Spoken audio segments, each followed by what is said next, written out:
there came up, there came out of the river 7 cows, fine looking and fat, and they fed in the middle.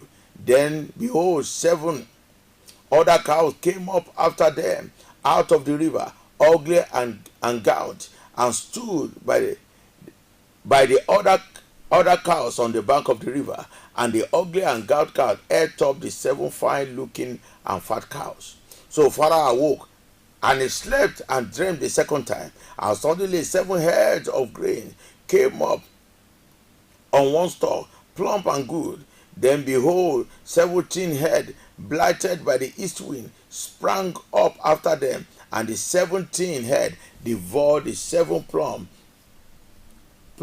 and full head. So Pharaoh awoke, and indeed it was a dream.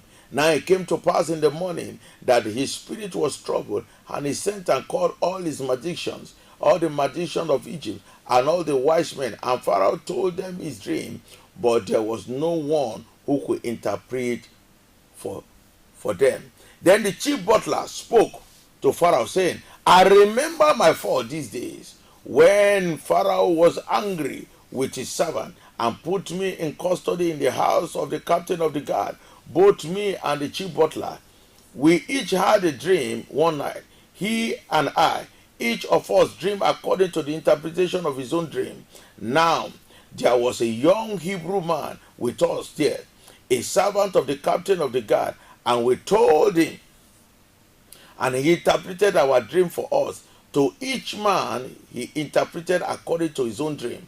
And it came to pass, just as he interpreted for us, so it happened. He restored me to my office. He hung him. Did you hear that?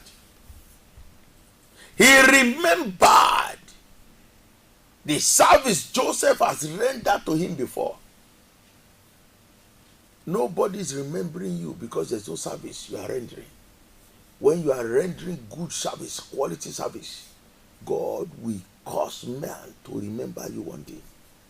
I don't know how many of you watching me now that you have been rendering service in hope that you'll be remembered and not be remembered. Today is your day of remembrance. Everything, every service you have been offering to people that have not been appreciated, I decree grace rest upon the works of your hand henceforth in the name of Jesus. You shall not be forgotten again in the name of Jesus. Mm-hmm. The Lord will begin to remember you for good today in the name of Jesus. Mm-hmm. When God remembers you, man will be forced to remember you for good in the name of Jesus. Then Pharaoh sent and called Joseph, and they brought him quickly out of the dungeon. He shaved, changed his clothing, and came to Pharaoh. They did not ask Joseph, where are you from? Are you a citizen of Egypt? Why are you in prison? They were not interested in that. Whatever have happened to you before now does not matter. When your gift is announced, because you have used it. If Joseph had told them in the prison he must collect money, even like some pastors do, that you must, for the gift God has given to you, you must charge money for it, to offer it for people.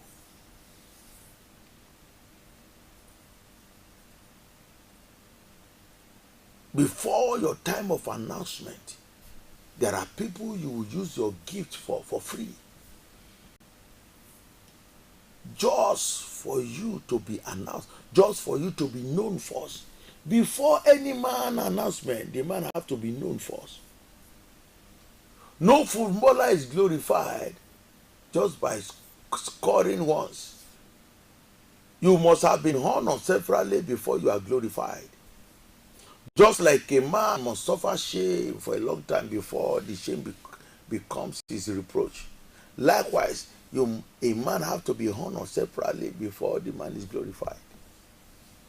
You cannot enter your glory without being honored severally. He was brought out quickly. They did not ask, where is he from?